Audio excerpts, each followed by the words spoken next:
আইয়ুহাল্লাযীনা আমানু কুতিবা আলাইকুমুস সিয়াম কামা কুতিবা আলাল্লাযীনা মিন ক্বাবলিকুম লাআল্লাকুম তাত্তাকুন। হে ঈমানদাররা, কুতিবা আলাইকুমুস সিয়াম, তোমাদের উপরে রমাদানের রোজাকে ফরজ করে দেয়া হয়েছে। তোমাদের উপরে কুতিবা আলাইকুমুস সিয়াম, রমাদানের রোজাটা তোমাদের জন্য ফরজ। রমজানের রোজা আমাদের জন্য কি ফরজ? এটা কে বলে? আল্লাহ তাআলা বলেন, কামা কুতিবা আলাল্লাযীনা মিন ক্বাবলিকুম লাআল্লাকুম তাত্তাকুন। যেভাবে আমি আল্লাহ রব্বুল আলামিন তোমাদের জন্য ফরজ করে দিয়েছি, এইভাবে মাহে রমাদানের রোজা তোমাদের পূর্বদের উপরে রোজা ফরজ ছিল। এবার আমরা আসি এই আয়াতের তাফসিরে। আমাদের পূর্বে যারা ছিল আদম আলাইহিস সালাম থেকে শুরু করে নবীদের দিকে আমরা আসি। কোন নবী কিভাবে রোজা রাখতেন? আল্লাহ তাআলা হযরত আদম আলাইহিস সালাম প্রত্যেক মাসের মধ্যে 3টা রোজা রাখতেন, যেটাকে আমরা আইয়ামে বীজ বলি। আদম আলাইহিস সালাম প্রত্যেক মাসের 13 তারিখ, 14 তারিখ, 15 তারিখ রোজা রাখতেন। রাসূলুল্লাহ সাল্লাল্লাহু আলাইহি ওয়াসাল্লাম তিনিও আইয়ামে বীজ রাখতেন প্রত্যেক মাসের মধ্যে। প্রত্যেক মাসের চন্দ্র মাস, আরবি মাসকে হিসাব করে 13 তারিখ, 14 তারিখ, 15 তারিখ, এটাকে আইয়ামে বীজ বলা হয়। এটা আদম আলাইহিস সালাম থেকে শুরু হয়েছে। 2 নম্বর, আল্লাহ পাক রব্বুল আলামিন হযরত আদম আলাইহিস সালামকে তিনাকে আল্লাহ তাআলা সূরা বাকারার 35 নম্বর আয়াতের মধ্যে একটা রোজার কথা ইঙ্গিত করেছেন। আল্লাহ বলেন, ওয়াকুল্না ইয়া আদামু উসকুন আনতা ওয়া যাওজুকাল জান্নাতা ওয়া কুলা মিনহা রাগাদান হাইসু শি'তুমা ওয়া লা তাকরাবা হাযিহিশ শাজারা ফাতাকুনা মিনাজ জালিমিন। ও আদম, জান্নাতে আপনার জন্য রোজা হলো, ওয়ালা তাকরাবা হাযিহিশ শাজারা, এই গাছের নিচে যেন না, এই গাছের ফল খেয়েন না। এটা হলো জান্নাতে আপনার জন্য রোজা। যদি রোজা নষ্ট করেন তো কাফারা দিতে হবে। আদম আলাইহিস সালাম যখন শয়তানের ধোঁকায় আম্মা জান হযরত হাওয়া আলাইহিস সালামকে ফালাই দেন, শয়তানের ধোঁকা যখন এরা পড়ে যায়, নিষিদ্ধ গাছের যখন এরা ফল খেয়ে ফেলে, তো আল্লাহ তাআলা বলেন, যান দুনিয়ার মধ্যে চলে যান। আদম আলাইহিস সালাম দুনিয়া আসার পরে কোনো কিতাবের মধ্যে আছে দীর্ঘ 40 বছর পর্যন্ত কান্নাকাটির পরে আল্লাহ তাআলা তাকে ক্ষমা করে দিলেন। আর আল্লাহ তাআলা আদম সন্তানকে বললেন, হে আদম সন্তান, দুনিয়ার কোনো মানুষ যদি কোনো ফল খায় তো ওই ফলের একটা ভিটামিন থাকে। তদ্রূপভাবে আদম আলাইহিস সালামের জন্য তার শরীরের মধ্যে এই নিষিদ্ধ ফলের যতদিন পর্যন্ত কি ছিল, ধারণ ক্ষমতা ওয়াট ছিল 30 দিন পর্যন্ত। আল্লাহ তাআলা আদম সন্তানের জন্য 30টা রোজা ফরজ করে দিয়েছেন। বলেন সুবহানাল্লাহ। এবার আসি 2 নম্বর নবী হযরত নূহ আলাইহিস সালাম। নূহ আলাইহিস সালাম কিভাবে রোজা রাখতেন? নূহ আলাইহিস সালাম রোজার ঈদ আর কোরবানির ঈদ ছাড়া লাগাতার নূহ আলাইহিস সালাম রোজা রাখতেন। 3 নম্বর হযরত মূসা আলাইহিস সালাম, তিনি তুর পাহাড়ের মধ্যে প্রথমত 30টা রোজা রাখলেন। তারপরে যখন তিনি কথা বললেন যে আল্লাহ আমার পরে আমার কিতাব নাজিল হয় না কেন, তো আল্লাহ বলে তুমি আরো 10টা রোজা রাখো। মুসা আলাইহিস সালাম 40টা রোজা রাখলেন। 4 নম্বর হযরত দাউদ আলাইহিস সালাম, তিনি একদিন পর একদিন রোজা রাখতেন, যেটাকে সওমে দাউদ বলে। অনেক সাহাবায়ে কেরাম রাসূলুল্লাহ সাল্লাল্লাহু আলাইহি ওয়াসাল্লামের কাছে আসিয়া বললেন, ইয়া রাসূলুল্লাহ, আমি তো আল্লাহকে ভালোবাসি, আমার মন চায় পুরা জিন্দেগি রোজা রাখতে। তো রাসূলুল্লাহ সাল্লাল্লাহু আলাইহি ওয়াসাল্লাম বলেন, তুমি সওমে দাউদ রাখো, একদিন পর একদিন তুমি রোজা রাখো। শুধু যে রোজা মুসলমান ধর্মের লোকেরা রাখে তা নয়, ইহুদি খ্রিস্টানরা তারাও রোজা রাখতেন। কিভাবে শুনেন, হিন্দু ধর্মের মধ্যে মোট 24টি রোজা আছে। যারা হিন্দুদের পাদ্রী হতে চায় তারা 24টা রোজা রাখতে হয়। বৌদ্ধ ধর্মের মধ্যে 6 দিন রোজা আছে। যারা বৌদ্ধ ধর্মের প্রধান হবে, পাদ্রী হবে, তারা 6 দিন রোজা রাখতে হবে। জৈন ধর্মের মধ্যে যে বেশি রোজা রাখতে পারে তাকে ওই দলের তাকে বেশি প্রাধান্য দেওয়া হয়। ম্যাক্রোনিয়ান ধর্মের মধ্যে 160টা রোজা রাখতে হয়, যে ব্যক্তি ওই ধর্মের পাদ্রী হবে। এইভাবে প্রত্যেকে কি করে, প্রত্যেক ধর্মের লোকেরা তারা তাদের মতো করিয়া সওম রাখে, রোজা রাখে। আল্লাহ তাআলা আমার আর আপনার জন্য, নবী মুহাম্মদের উম্মতের জন্য আল্লাহ তাআলা মহব্বত করিয়া চাঁদ দেখে রোজা রাখবে, আবার চাঁদ দেখে তারা ঈদ আনন্দ উদযাপন করবে। এবার আসেন, যারা রোজা রাখবে রাসূলুল্লাহ সাল্লাল্লাহু আলাইহি ওয়াসাল্লাম তাদের ব্যাপারে কি বলেন?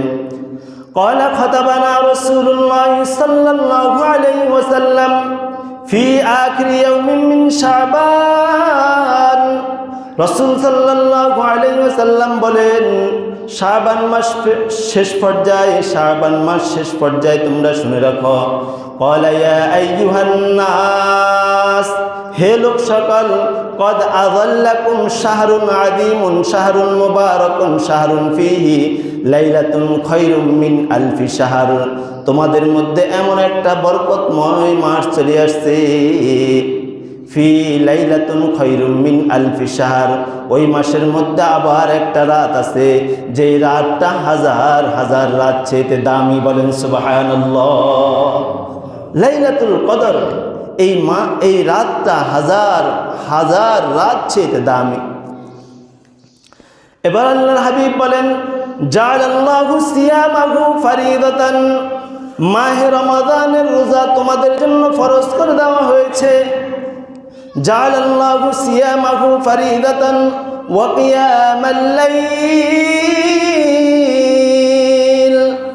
আর রাত্রে তোমাদের জন্য তারাবি ইবাদতকে তোমাদের জন্য সুন্নত করে দেওয়া হয়েছে।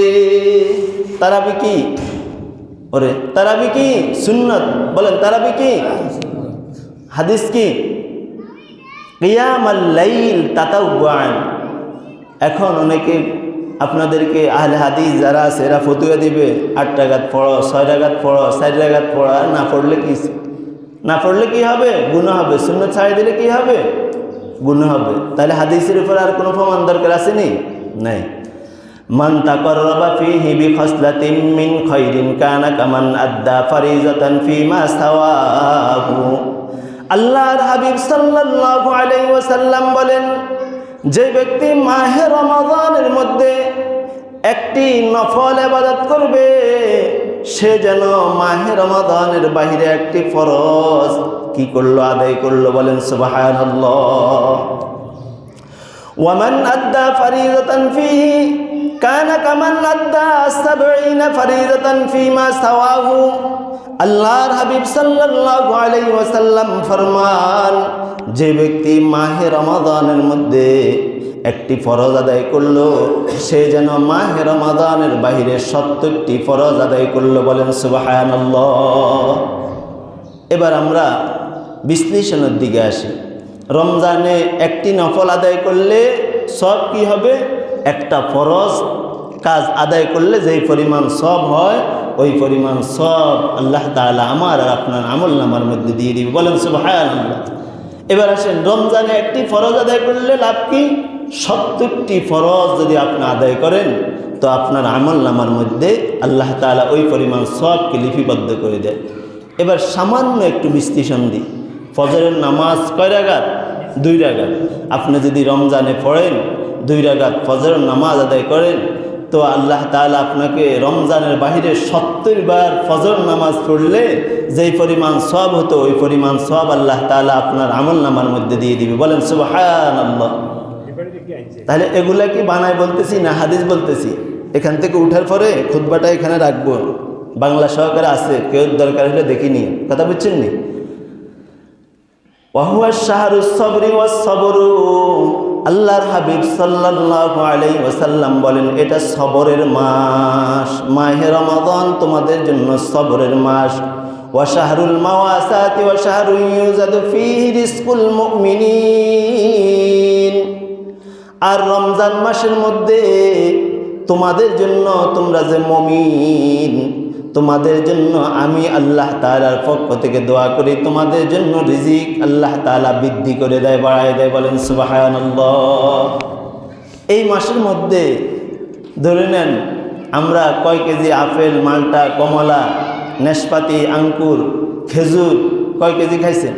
কিন্তু রমজান যখন চলে আসে দেখেন আল্লাহ তাআলা আমাদের জন্য খেজুরের ব্যবস্থা করে দেয়, ফল মূল সব কিছু আমরা না কিনলেও এটা আমরা রমজান উপলক্ষে রুয়াবজা থেকে শুরু করে যত আইটেম আছে সব আইটেম আমরা কিনি। ওই সময় টাকার দিকে কী করি না, খেয়াল করি না, ফলো করি না, কারণ আল্লাহ তো রিজিকের মালিক, আল্লাহ রিজিকের ব্যবস্থা করে দেয়। বলেন সুবহানাল্লাহ। তাহলে রমজান আসলে রিজিক আল্লাহ কি করে? বাড়ায় দেয়, বৃদ্ধি করে দেয়। এবার আল্লাহর হাবিব সাল্লাল্লাহু আলাইহি ওয়াসাল্লাম বলেন মান ফাত্তারা ফীহি সাইমান কানা লাহু মাগফিরাতুন লিযুনুবিহি ওয়া ইতকু রাকাবাতিন মিনান নার, যে ব্যক্তি এই রমজান মাসের মধ্যে কোন রোজাদারকে ইফতার করাইবে, মান ফাত্তারা ফীহি সাইমান কানা লাহু মাগফিরাতুন লিযুনুবিহি ওয়া ইতকু রাকাবাতিন মিনান নার, যে ব্যক্তি এই মাহে রমাদানে কোনো ব্যক্তিকে ইফতার করাইবে আল্লাহ তাআলা তার সগীরা যত গুনাহ আছে সব গুনাহকে মাফ করে দিবে। বলেন সুবহানাল্লাহ। এবার তারপরে আল্লাহর হাবিব বলেন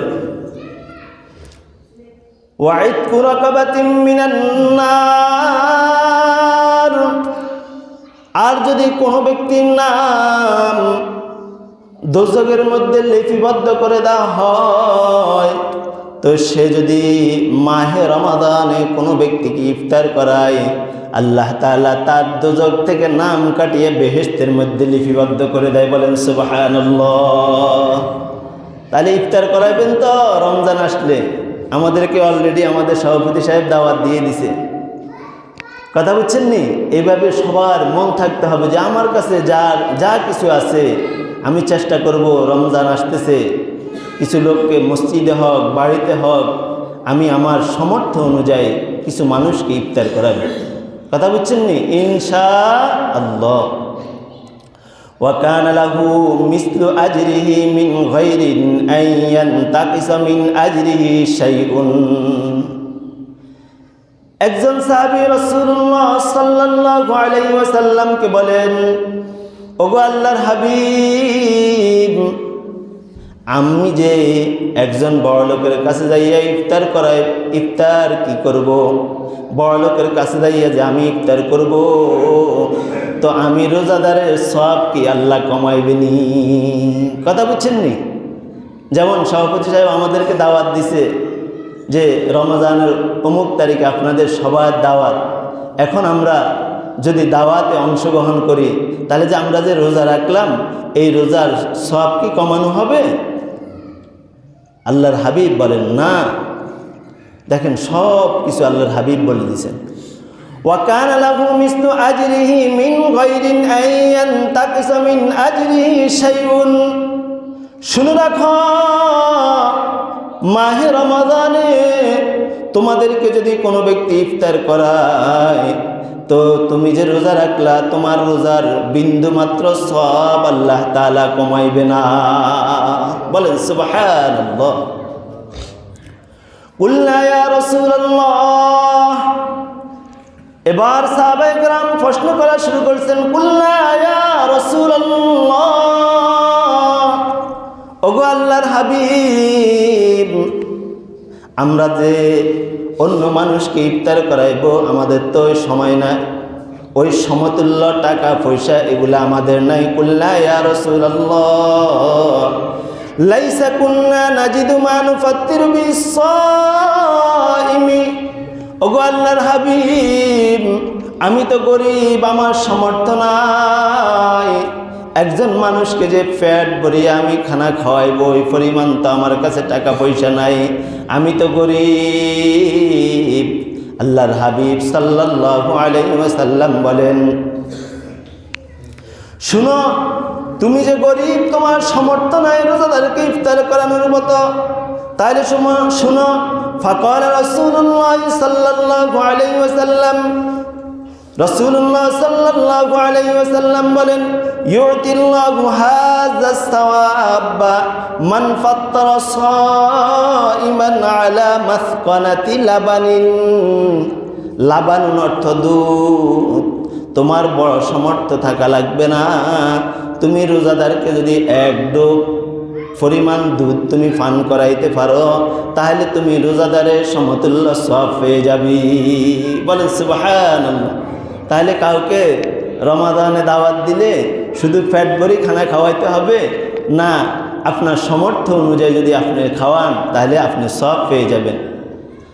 আলা মাসকানাতি লাবানিন, যদি তুমি লাবান অর্থ দুধ, যদি তুমি এক পেয়ালা এক ডোব দুধ যদি কোনো ব্যক্তি দিয়ে ইফতার করাইতে পারো তাহলে তুমি সওয়াব পেয়ে যাবে।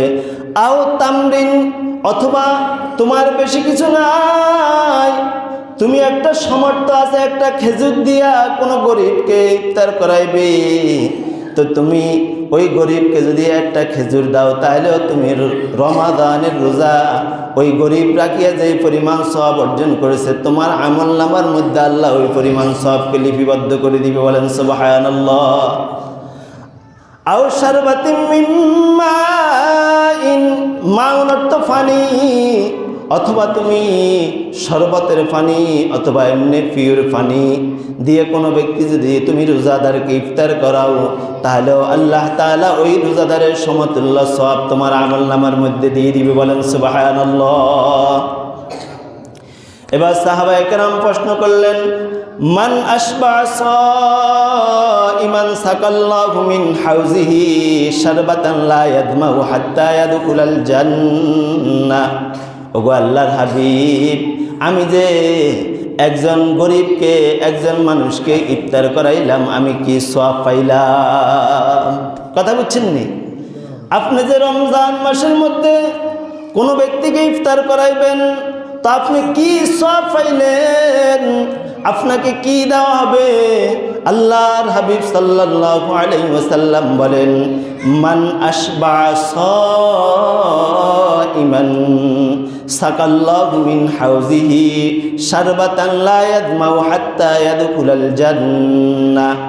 যে ব্যক্তি অন্য কোনো মানুষকে কি করাইবে?